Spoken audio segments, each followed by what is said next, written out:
Well, hello again, folks. Remember one of my previous videos I said you never know what you're going to run into remodeling, and to realize that sometimes things go wrong? Well, I've run into that. I had this vanity sink all in place, all hooked up and working, and I found I had a leak under the sink, and I couldn't find it at first.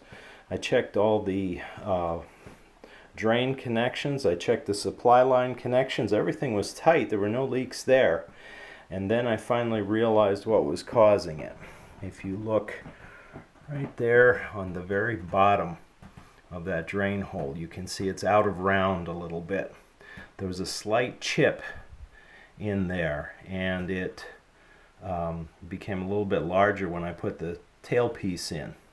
And what happened is, when you go to put the tailpiece up in, this rubber, cone-shaped rubber washer pushes up against the bottom of the sink, and that keeps it from leaking.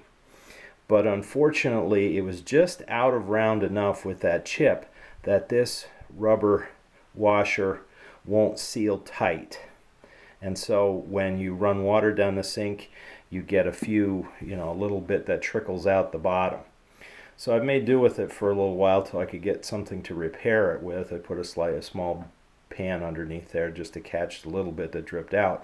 But obviously it's not a permanent solution. I don't want to take the whole sink back and get another one. That's too much hassle. So what I came up with was an epoxy product. It's in this little white tray here. You can see it's an adhesive that is designed to fix chips and cracks in porcelain.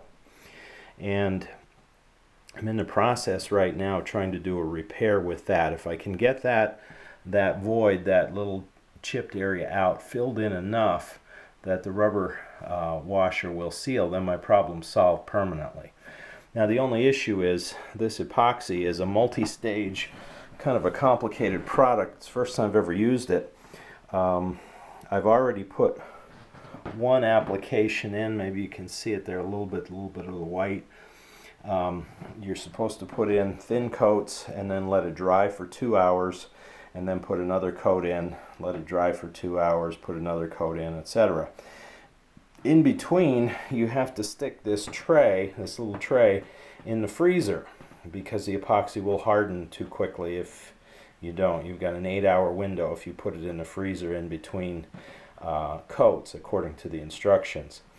Also then, when I do build it up as much as I think I can with various coats, then I've got to give it a good 24 hours to dry.